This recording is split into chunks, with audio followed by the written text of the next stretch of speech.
O tema deste vídeo é sobre urbanização e tem como proposta apresentar o racismo estrutural das cidades e como isso se desenvolve em processos como a favelização. Para compreender o racismo estrutural das cidades, é preciso entender o que promove isso. Por isso, de início é fundamental compreender a urbanização. A urbanização pode ser entendida pelo processo em que a população da cidade cresce mais do que a população rural. E o que esse crescimento causa? Ele implica no aumento do número de habitantes e no crescimento espacial das cidades. Essa falta de planejamento promove alguns problemas estruturais, sendo eles a questão da mobilidade urbana e a questão da segregação socioespacial. Tendo como causa a Revolução Industrial e a consequente modernização do campo, a urbanização promoveu um intenso processo de êxodo rural. No Brasil, o êxodo rural ocorreu a partir da década de 1930 e pode ser entendido como a saída da população rural do campo para a cidade. Esse movimento promoveu um crescimento desordenado da cidade, visto que não existia planejamento para acomodar todos.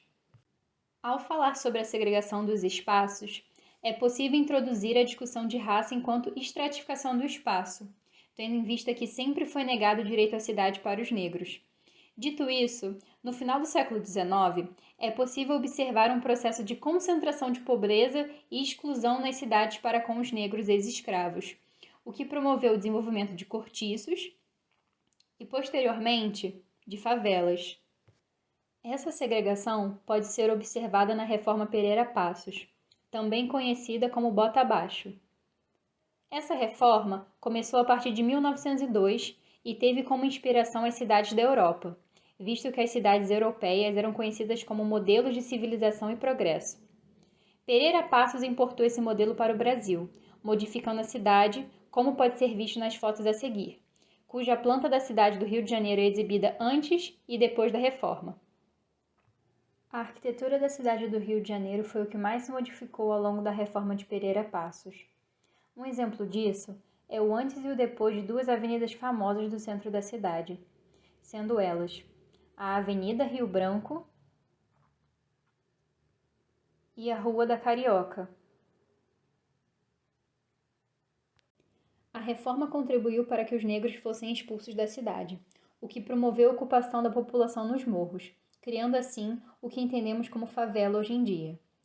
Nas duas primeiras fotos, podemos ver o começo da ocupação da favela da Providência em meados de 1897. Já na foto à direita, podemos ver a favela da Providência atualmente.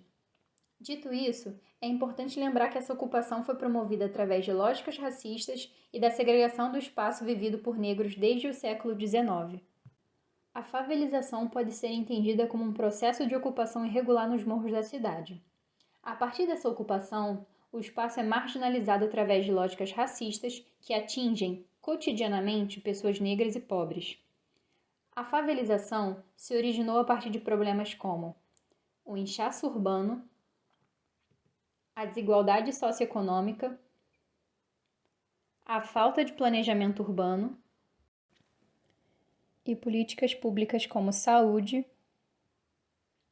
educação, moradia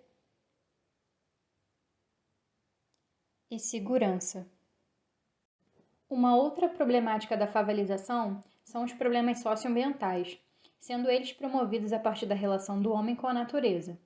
Isto é, problemas como o saneamento básico, a construção irregular, a coleta seletiva, as enchentes e a mobilidade urbana.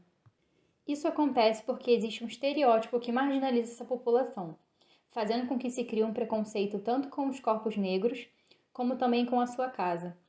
O Estado, teoricamente, é o agente responsável por resolver tal problemática. Entretanto, não há mobilização do Estado para sanar a marginalização dos corpos negros. Todos esses problemas urbanos e socioambientais atingem a população negra diariamente. Sem políticas públicas e planejamento urbano, essa população vive sob o pensamento eugenista.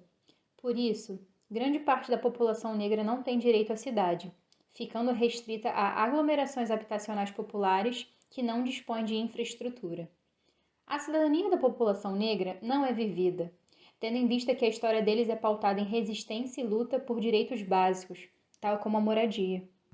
O Estado contribui para a manutenção do racismo sofrido pela população negra, uma vez que não exerce o seu papel para com essa população, promovendo a sua subalternidade e a marginalidade de seus corpos através do racismo e da criminalização de seus espaços de lazer e moradia.